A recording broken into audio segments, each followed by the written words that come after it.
This is a story about a man who thought numbers were safe, predictable, and silent.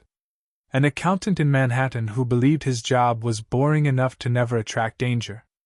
Until he discovered a pattern hidden in the ledgers of the Genovese crime family, and turned it into a $9 million escape plan. What followed was betrayal, paranoia, love, and the kind of choices that change a life forever. Subscribe to the channel if you want more stories like this. I used to think my job was boring enough to keep me safe. Numbers don't pull triggers, ledgers don't bleed, and calculators don't know what it means to betray.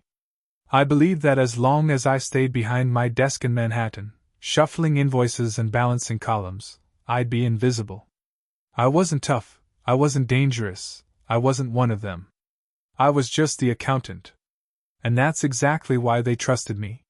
When I first started working for the Genovese crew, I told myself it was temporary. Just a side job, just a way to cover debts I had gotten into after a stupid investment scheme went south. I wasn't moving drugs, I wasn't pulling scams on the street, I was just handling their books. Clean enough to sleep at night, dirty enough to keep my rent paid. I convinced myself it wasn't blood money if I never touched the blood. That was the lie I lived on. The ledgers came in dusty boxes, most of them handwritten by men who barely finished high school, but who could count every dollar like it was their last cigarette. My job was to translate chaos into order. Restaurants, trucking companies, construction firms, all of them fronts feeding into the same black hole of cash. I categorized, I rounded, I filed. For months, I didn't notice anything unusual. Or maybe I didn't want to. Then one night, staring at the same numbers that had blurred in front of my eyes 1,000 times, I caught something. A small inconsistency, a line of payments that didn't line up with the supposed income of one of their shell companies. At first, I assumed it was just sloppy record-keeping. But the deeper I dug, the more I realized there were whole streams of money flowing in circles, repeating patterns like echoes in a canyon. It wasn't just bad math. It was an opening. I don't know what possessed me that night. Maybe desperation, maybe arrogance. I started to trace the cycles, mapping them out across pages until I saw the full picture. They were laundering so much cash that sometimes even they lost track. Money looping back into the same accounts, disguised under false invoices that nobody would ever check twice. And inside that loop, I saw what I started calling the dust. Loose money, unclaimed, unnoticed, like the crumbs that fall between the couch cushions. Except these crumbs were worth millions. The thought scared me at first. I closed the ledger, shoved the papers back, told myself to forget it. But once you see something like that, you can't unsee it. The idea stuck in my head, buzzing like a mosquito in the dark. Nobody was watching the dust. Nobody cared. If I skimmed a little, just a fraction, who would ever notice? They were drowning in cash. I was choking in debt. I remember the first time I tested it. A tiny transfer, a ghost invoice shuffled between shell accounts. It was less than 20 grand, nothing in their world. My heart pounded like I just stuck a gun in someone's ribs. But the transaction cleared, nobody said a word, and suddenly I was sitting on more money than I had seen in years. It felt unreal, like stealing air. Too easy, too quiet. That's when I met Mara. She was a bartender downtown, a woman who laughed too loud and smoked too much, the kind of person who made you forget how gray your life was. I hadn't planned on telling her anything, of course, but being with her made me reckless. She asked me what I did, and I said, "Accounting." And she rolled her eyes, and I wanted to be more. So I started spending. A nicer suit, better restaurants, cash tips like I didn't care. Mara noticed, and she liked it, and I liked that she liked it. That's how greed sneaks in, not with ambition, but with the smile of someone who makes you feel alive. The Genovese guys didn't notice. Why would they? They thought of me as a ghost, a pencil pusher, someone too soft to even imagine crossing them. And maybe that's what gave me the courage. I realized the dust wasn't just a fluke.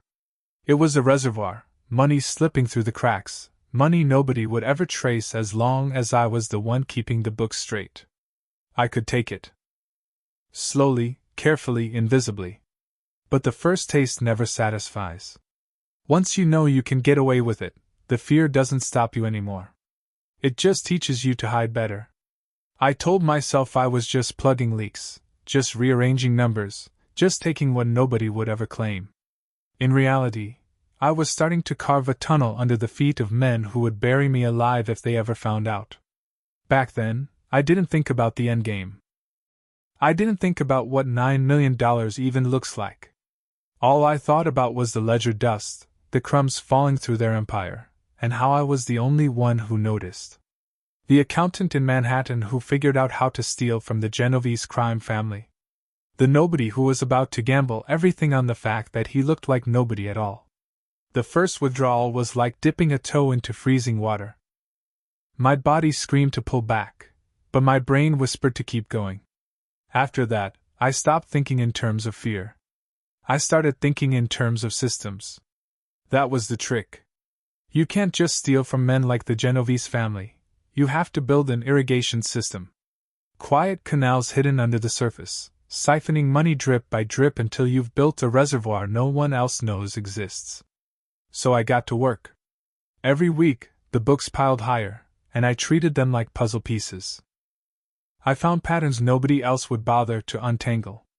Restaurants reporting phantom shipments, trucking companies paying for repairs that never happened, subcontractors issuing bills for work that was just paper.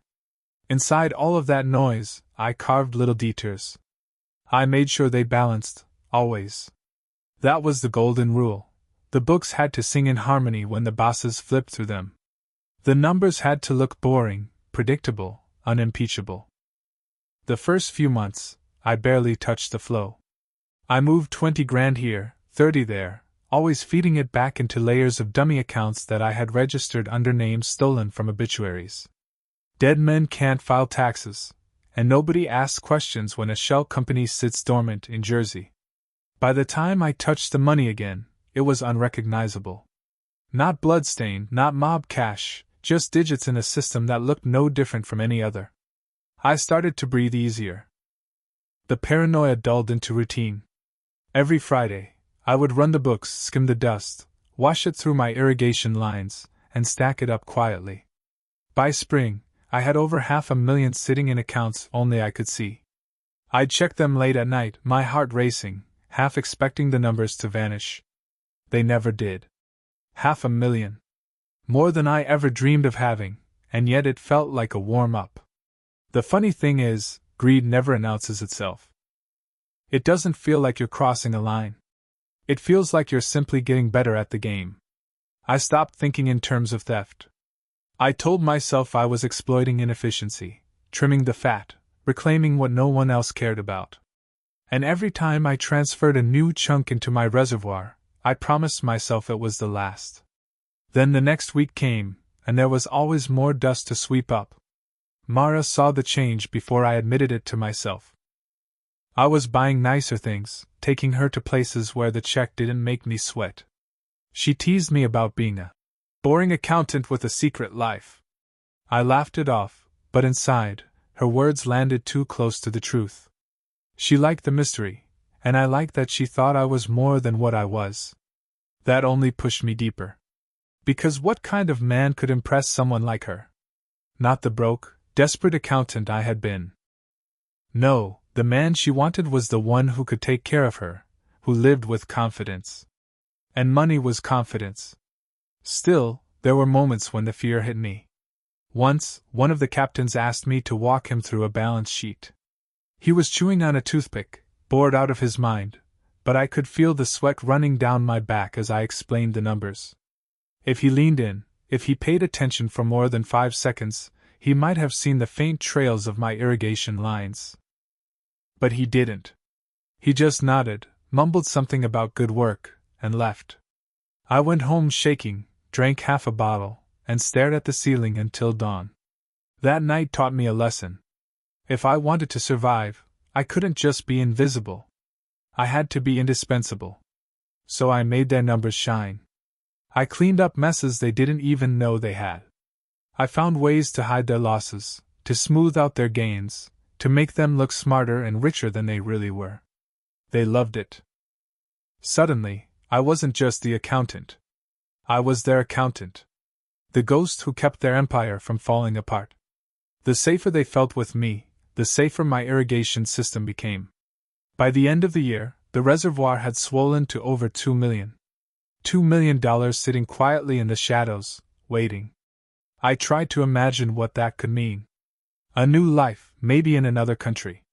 A fresh start, far from New York, far from men with guns and gold chains. But every time I thought about running, I hesitated. Because running meant stopping, and I wasn't ready to stop. The system worked too well. The dust kept falling, and I kept sweeping. I didn't know it then, but the system was changing me. The fear that had once paralyzed me turned into arrogance.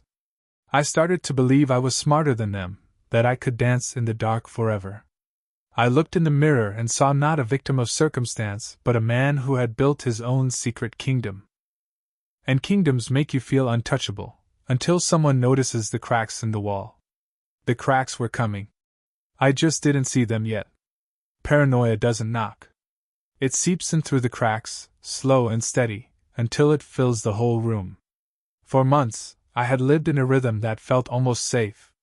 Fridays were my ritual, the night I skimmed the dust and expanded the reservoir. Saturdays I spent with Mara, playing the role of a man who simply made good money. Sundays I pretended to be normal. It was a routine, and routine breeds confidence. But the problem with confidence is that it blinds you to how fragile the walls really are. The first sign came in the form of a phone call. A number I didn't recognize, a voice that didn't give a name. He asked for me by my real name, not the half-dozen nicknames the crew used for me. He said something simple, that he admired the work I'd been doing, and wanted to meet.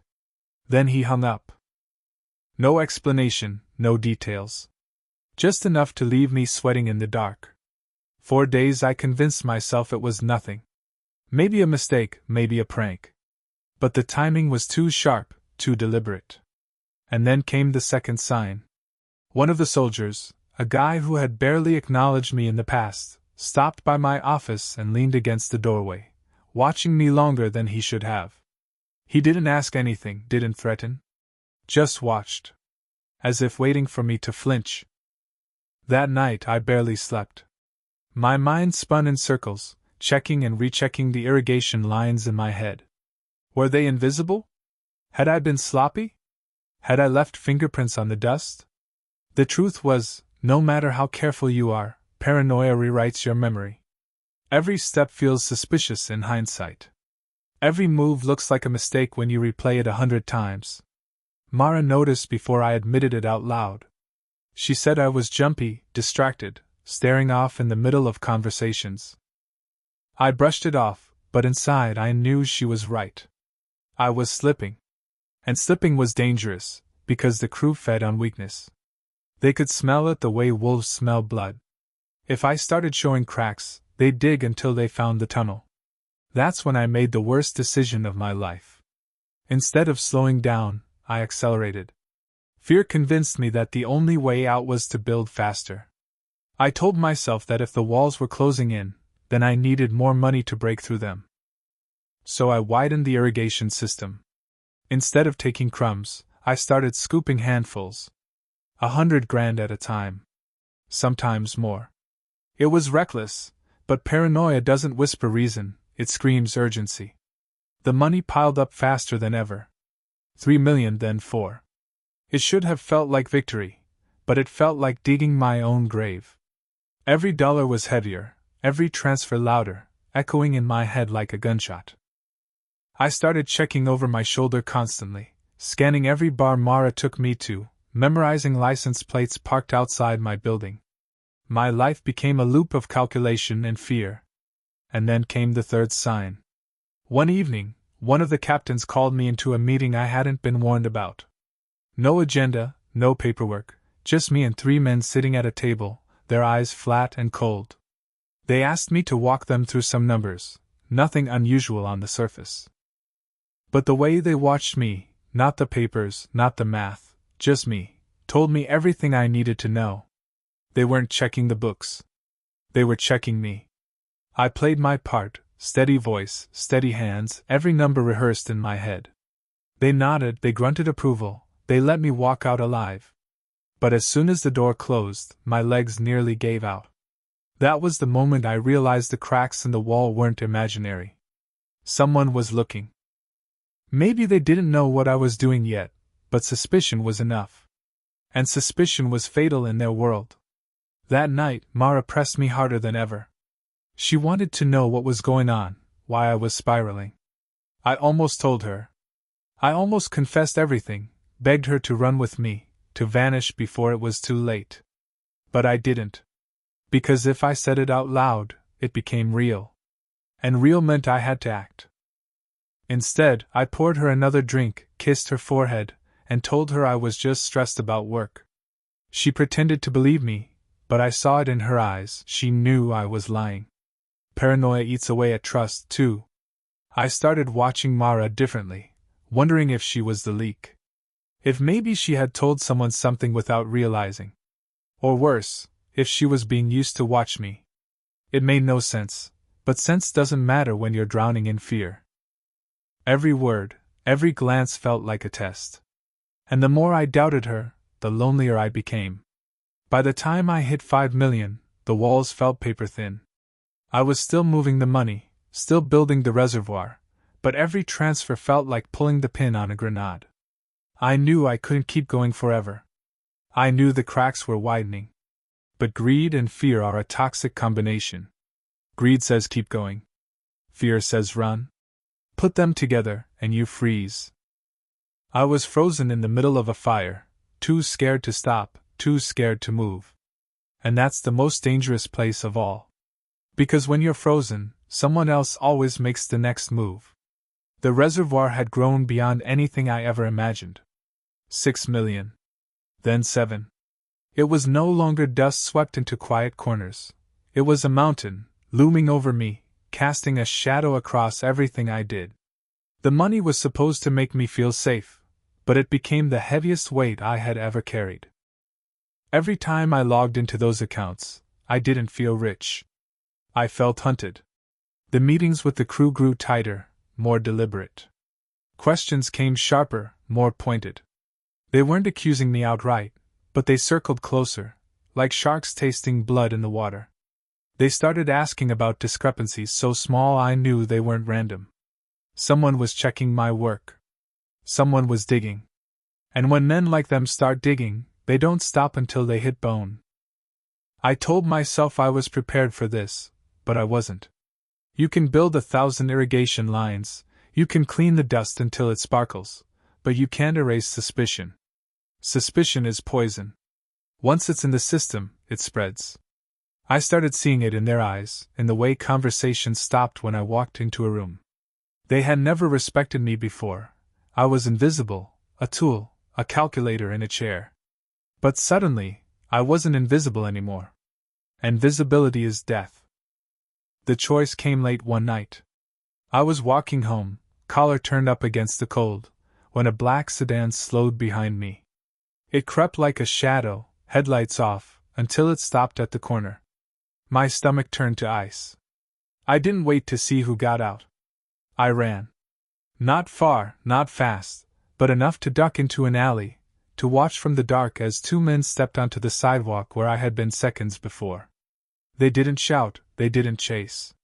They just stood there, scanning, waiting. Then they got back in and drove off. That's when I knew. The cracks in the wall weren't cracks anymore. They were holes big enough to drag me through. I stumbled into Mara's apartment, shaking, heart pounding out of my chest. She tried to calm me, but I couldn't sit still. The words spilled out, not all of them, but enough. I told her I had been doing something dangerous, that people were watching me, that if I didn't disappear soon, I'd end up in a river. She stared at me, pale, terrified, but she didn't ask questions. She just said one thing, run? It should have been simple. I had 7 million reasons to vanish. I had accounts spread across states, fake IDs I'd prepared months earlier, routes mapped out to get me beyond the reach of New York. I had built the exit alongside the irrigation system, telling myself it was only precaution. But now it wasn't theory. It was the only way out. The problem was Mara. Leaving alone meant survival. Taking her meant risk. Did I trust her enough? Or was she part of the cracks, a piece of the puzzle I hadn't accounted for? The paranoia clawed at me. If she came with me, maybe she'd save me. Maybe she'd destroy me. I spent 3 nights staring at the ceiling, running scenarios in my head like equations. Every path ended in blood. If I stayed, they'd kill me. If I ran, they might still find me. If I told Mara everything, she might not believe me. If I left her behind, I'd never forgive myself. On the 4th night, I made the choice. Not clean, not certain, but desperate. I told Mara to pack a bag. I told her we were leaving the country, no questions, no explanations. Her hands shook, but she nodded. I wanted to believe it meant trust. Maybe it meant fear. I didn't care anymore. All I knew was that the walls were collapsing, and the only way out was through. The plan was simple on paper. One more skim, a final siphon to push the reservoir past 9 million. Enough to disappear, to buy new names, new lives, a future where the Genovese family was just a ghost in the rearview mirror. After that, we'd vanish. Mexico first, then South America, then somewhere so far and so quiet that nobody even remembered my name. But simplicity is a lie. The moment you tell yourself it will be easy, fate sharpens its knife. I didn't see it then, but by choosing to take Mara with me, by going for one last sweep, I had set the stage for the betrayal that would tear everything apart. And betrayal always comes from the place you least expect. The last skim was supposed to be routine. Just another Friday night in front of the ledgers, another quiet shuffle through the irrigation lines, one more transfer into the reservoir. I told myself it was no different from the dozens of times before. But deep down, I knew it was the most dangerous move I had ever made. 9 million. The kind of number you don't come back from. It wasn't dust anymore. It was a hole in their empire big enough to notice, big enough to bleed. I set it all in motion with steady hands, but my chest felt like a drum. The numbers aligned, the accounts shifted, the system hummed like it always did. By dawn, it was done. $9 million. Mine. Enough to vanish, to buy silence, to erase my name from every book that had ever bound me. That night, Mara and I packed. She was quiet, too quiet, moving through her apartment like someone rehearsing for a role they didn't want to play. I told myself it was nerves, fear of the unknown. But fear feels different when it's shared. Hers felt distant, like she was afraid of something else entirely. We drove to the first checkpoint, a small airport upstate where a contact was waiting with papers and tickets. Everything was smooth, too smooth. My paranoia was screaming, but I forced it down. I told myself I had earned this. That I had beaten them. That ghosts could escape wolves if they were clever enough. Then the lights flashed. Red and blue, sudden and blinding in the rearview mirror. A siren tore through the night. I froze. It wasn't the mob, they didn't use sirens. This was worse. Cops. My first thought was random bad luck, a traffic stop at the worst possible time. But when the officer stepped out, he called me by name. My real name. Not the fake IDs in the glove box, not the aliases I had built. My name. They pulled us out, hands against the hood, questions rapid and sharp. Fraud. Embezzlement. Federal charges. I barely heard them. My mind was on one thing. How did they know? How did they catch me now, at this moment, after years of silence? Then I saw Mara.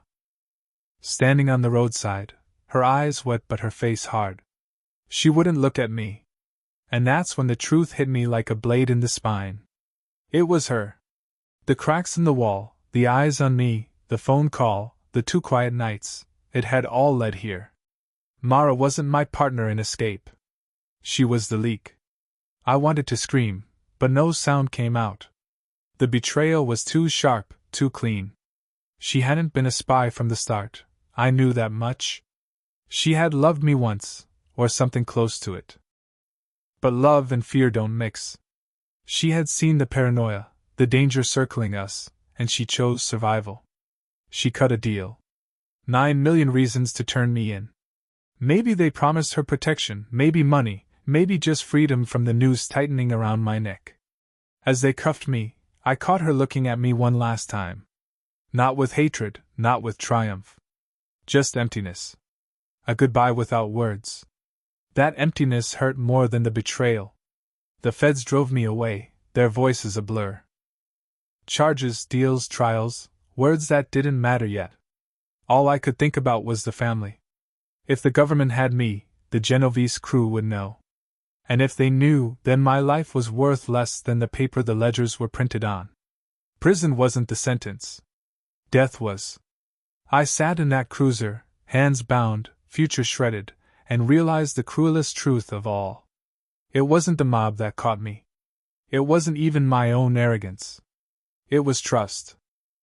Trust in a woman who smiled at me across a bar, who made me feel alive, who I let into the only secret that mattered. The secret that could never be shared. And now it was shared with everyone. The reservoir was poisoned, the irrigation lines exposed, the dust turned into ash. My empire of numbers collapsed in a single night. 9 million reasons to run, and not a single place left to hide. But the story wasn't finished. Not yet. Because betrayal isn't the end. It's the spark before the fire. The cell was cold, the kind of cold that seeps into your bones and never leaves. They put me in holding with men who smelled of sweat and despair, men who still believed prison was the worst thing that could happen to them. I envied that ignorance. I knew better. My problem wasn't the feds. My problem was the men outside those walls, the ones whose money I had stolen. To them, 9 million wasn't just cash. It was an insult, a wound, a declaration of war. And they would make me pay in blood. The FBI agents thought they were clever. They dangled deals in front of me, whispered promises of protection, relocation, new lives. They called it witness protection, as if a new name and a house in the suburbs could keep the Genovese crew from finding me. They didn't understand. The mob doesn't forgive, and it doesn't forget. You don't steal from them and disappear. You don't bury 9 million of their dollars without someone digging up your grave. But I listened. I nodded. I let them believe they had me under control. Because while the walls closed in, I was still the accountant. An accountant's plan. In the quiet hours, I thought about Mara. I wanted to hate her, to curse her name until my throat bled. But hate takes energy, and I had none left. What I felt was emptiness. A hollow space where trust used to be.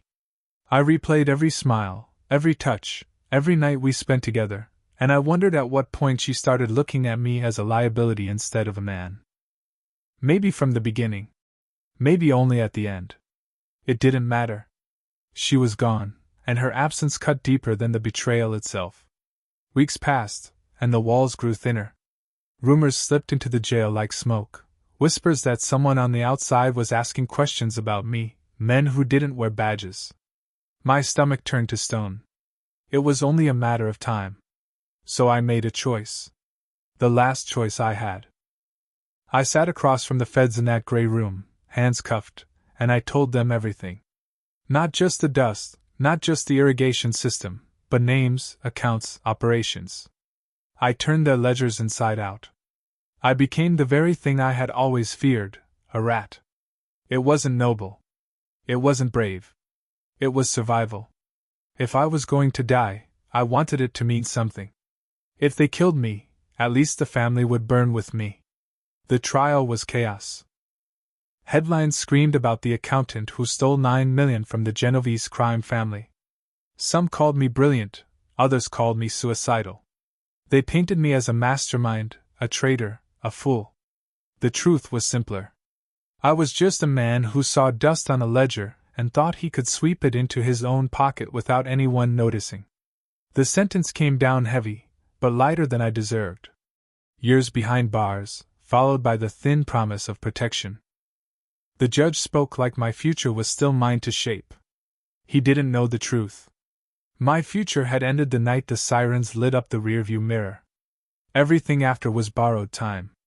Now I sit in a cell, counting days instead of dollars, listening for footsteps in the hall. Every creak of the door makes my heart race. Because whether it's tomorrow or 10 years from now, I know they'll come. Maybe not the men I stole from, but men like them. The mob doesn't care about names. It cares about examples. And I am the example. Sometimes, late at night, I wonder what became of Mara. Did she get her cut? Did she start fresh somewhere far away? Or does she lie awake too, haunted by the choice she made? I'll never know. That chapter is closed, and the pages are burned. $9 million. That was the price of my arrogance. Not freedom. Not safety. Just a number that bought me betrayal, fear, and the certainty of an ending I can't escape. If you're listening to this story, remember one thing: numbers don't lie, but people do. And sometimes the person who lies to you the deepest is the one you wanted to believe the most. That's my confession. That's my story. The accountant who stole from the Genovese family, who thought he could outsmart an empire, and who ended up with nothing but ashes. So if you've come this far, do me a favor. Hit like. Subscribe. Because sometimes the only legacy left to a man like me is the story he leaves behind.